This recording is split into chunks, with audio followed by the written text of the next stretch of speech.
In this video I want to talk about how you can use an off-camera flash with a Canon T5i or a 70D. It's really quite simple. The examples I'll be using here are an older 430EX from Canon or this Yongnuo 468II. I've just finished up a video about these. It is online. $80 gets you a decent external flash, and a decent external flash can greatly improve your pictures, even if you're using it on your camera. Put it on your camera, tilt it around backwards. Here, I'm not going to take it out of its little hot shoe, but tilt it around backwards like this, and you're going to be bouncing this light off the wall. It's going to fill the room, and you're going to get much more pleasing images inside. Outside's a little bit different story. We can come back and talk about that at some point in the future. All right, so it's very easy with both of these cameras. They have flash wireless control built in.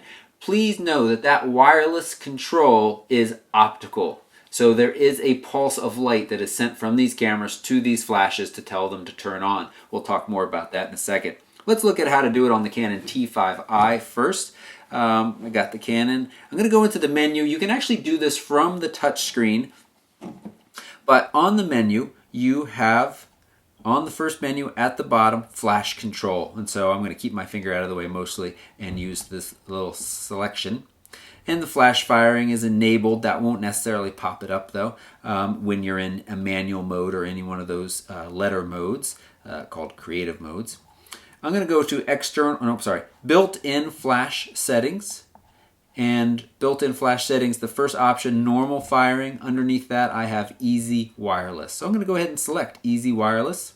I can see that it's got channel 1 selected down there, and I have my exposure compensation as well.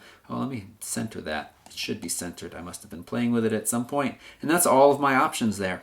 So now if I want to make one of these flashes fire, on the flash I simply need to turn it on. In the 430EX it has a physical switch of off or slave, and in slave mode it's automatically channel 1 and slave A.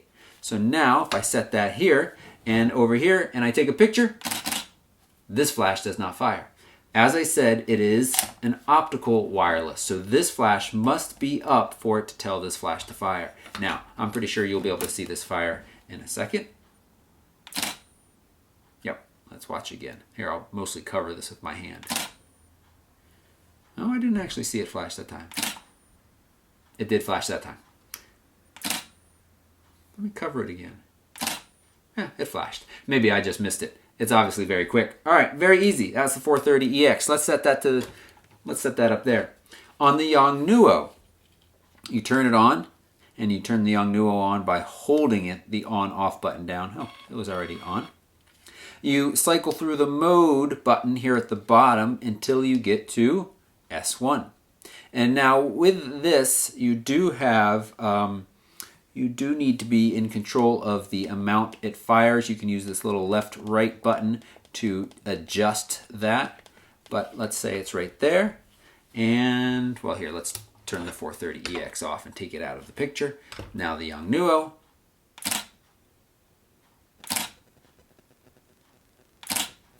That's it. Pretty straightforward. Now, how does it look on the 70D? Very, very similar. And as I said, you can also go into custom wireless flash or wireless flash from the touch screen without going into the menu on the T5i. The 70D, though, it is inside a little bit. So I am on the second menu item and flash control. Flash firing is enabled, and I'm going to go down to built-in flash settings. And flash mode, ETTL2, sure. Shutter sync, sure. Exposure compensation, oh, that one's adjusted too. Let's put that at center at 0. But right here is where we want to go wireless function. It's disabled. Now we have 3 icons. You can see these icons on the Canon T5i as well if you take it off the the easy wireless and just put it on custom. You'll see these similar ones. We have disabled, as it was. We have the first option, which is the first icon represents the external flash. The next one represents the onboard flash. You can see they look relatively like they should.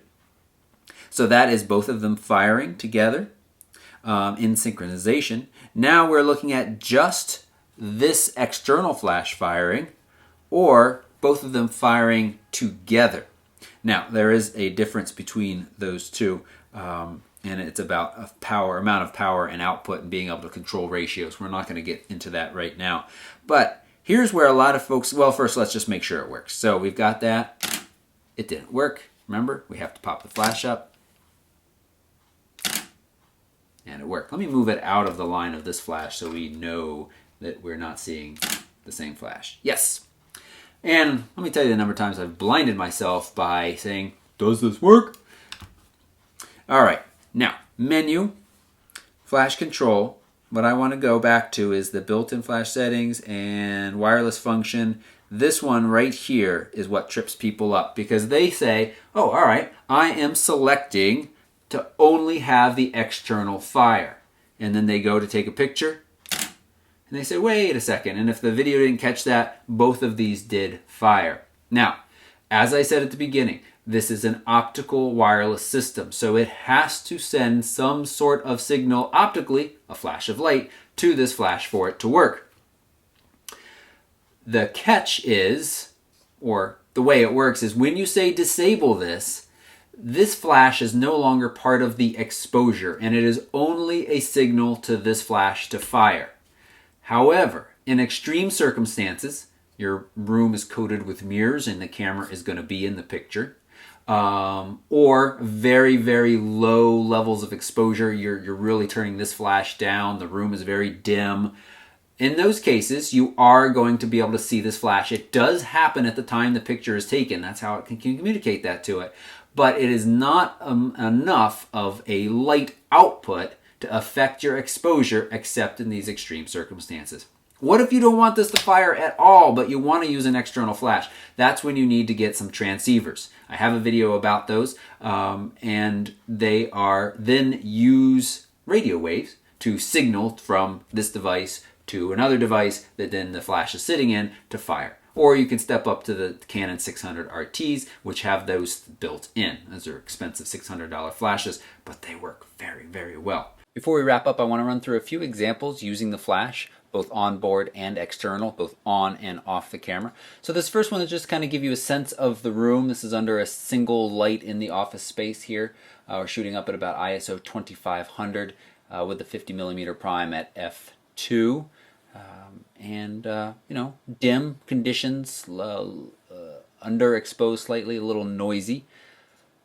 First picture here is with the onboard flash popped up, and it looks alright. I think this is a little underexposed as well, and I'm just curious if that flash exposure was correct.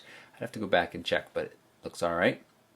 Next picture is with the external flash, the Yongnuo 468II, on the camera and pointed directly at me. So you can see that this is bright. Our exposure is nice, but we're getting red eye because you have that flash directly pointed forward in line with the axis of the lens. That's really when you get that red eye.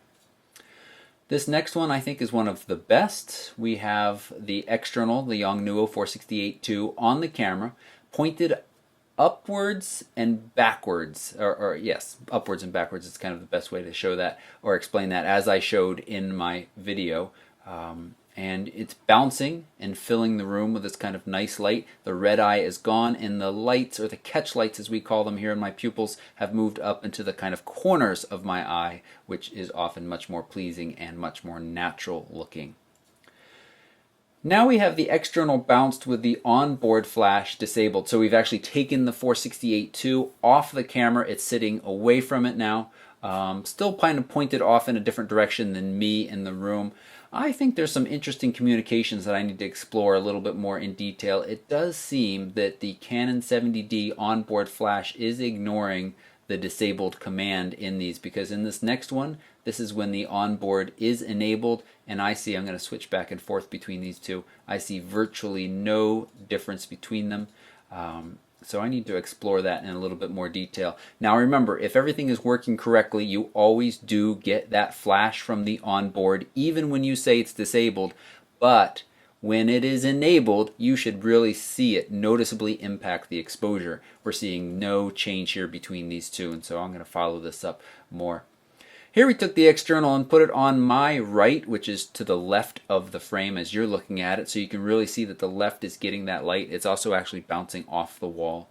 and then hitting me, so it's not pointed directly at me. And so just kind of giving you some ideas of the flexibility that you can get using an external flash and bringing it off the camera. And here it is again on my right. Now the onboard is disabled, and again, see very little difference between these two other than I've moved a little bit. Alright, so back to the video to finish up. That's it. Very simple. How to get your flash to fire: you go into that flash menu system, you tell it that you want to undisable, enable, flash control, and you put your flash in slave mode. If you've got any questions about firing a flash externally or on board your Canon T5i, 70D, T4i, 5D Mark III.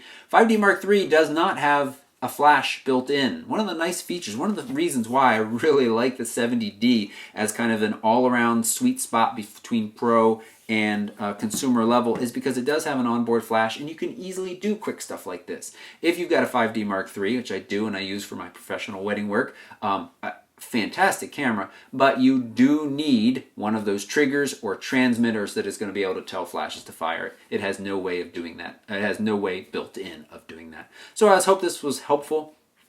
Please subscribe. Subscribing is very, very helpful in supporting my work, and if you want to go buy any of these things, links are down below. That supports my work as well. Thanks so much for watching.